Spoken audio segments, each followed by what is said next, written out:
আসসালামু আলাইকুম, কেমন আছেন সবাই? আশা করছি যে যেখান থেকে দেখছেন সবাই অনেক বেশি ভালো আছেন। আজকে আমি রান্না করে দেখাচ্ছি ট্যাংরা মাছ বা গুলশা মাছ দিয়ে একটা খুব মজার তরকারি। আমি এটাকে ট্যাংরা মাছ বা গুলশা মাছ বলছি এই কারণে, ট্যাংরা মাছের বড় সাইজটাকে আসলে গুলশা মাছ বলা হয়। তো যে নামে আসলে ডাকেন, এটা একটু ট্যাংরাটার বড় সাইজ।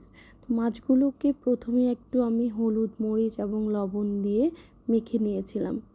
মাছগুলো খুব হালকাভাবে ভেজে নিচ্ছি। খুব বেশি ভাজলে কিন্তু একটু রাবারি টাইপ হয়ে যায়, তখন কিন্তু ঝোলটা ঢুকতে চায় না তরকারির। মাছগুলো হালকাভাবে ভেজে আমি উঠিয়ে রাখবো। আপনারা কে কীভাবে এই মাছটা রান্না করেন আমাকে কমেন্ট করে জানাতে পারেন। আমিও তাহলে আপনাদের কাছ থেকে বিভিন্ন রেসিপি শিখতে পারবো। তো মাছগুলো খুব হালকাভাবে ভাজা হয়েছে, এখন আমি এগুলো তুলে নিচ্ছি। মাছগুলো তুলে একই তেলে কিন্তু আমি এই মাছ রান্নার প্রসেসটা শুরু করব। তো এই তেলেই আমি পেঁয়াজ কুচি দিয়ে দিলাম। পেঁয়াজ কুচি দিয়ে একটু নেড়ে চেড়ে নিচ্ছি।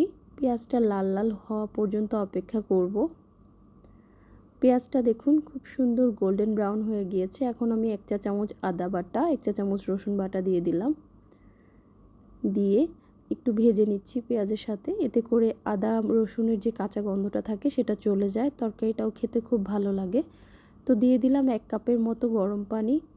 এখন আমি বাকি মশলাগুলো এখানে অ্যাড করব। দিয়ে দিলাম স্বাদ মতো লবণ, 1 চা চামচ হলুদ গুঁড়ো, 1 চা চামচ ধনে গুঁড়ো, হাফ চা চামচ দিয়ে দিলাম মরিচের গুঁড়ো। তারপর আবারও এটাকে কষিয়ে নিব। যত বেশি কষিয়ে নেবেন তত বেশি মজা হবে তরকারিটা। আমি এখানে 2টো পাকা টমেটো দিয়ে দিয়েছি। এই মাছের ঝোল তরকারিটাতে একটু পাকা টমেটো দিলে টেস্টটা অনেক গুণ বেড়ে যায়।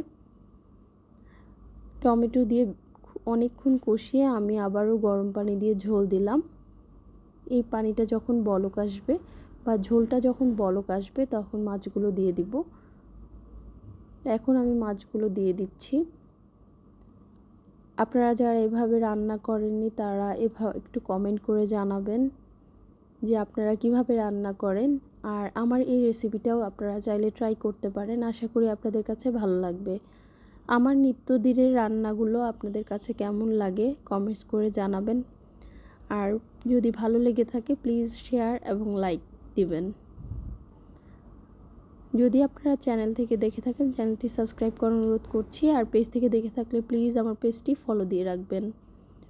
তো আমি এর মধ্যে ধনেপাতা এবং কাঁচামরিচ অ্যাড করে দিয়েছি।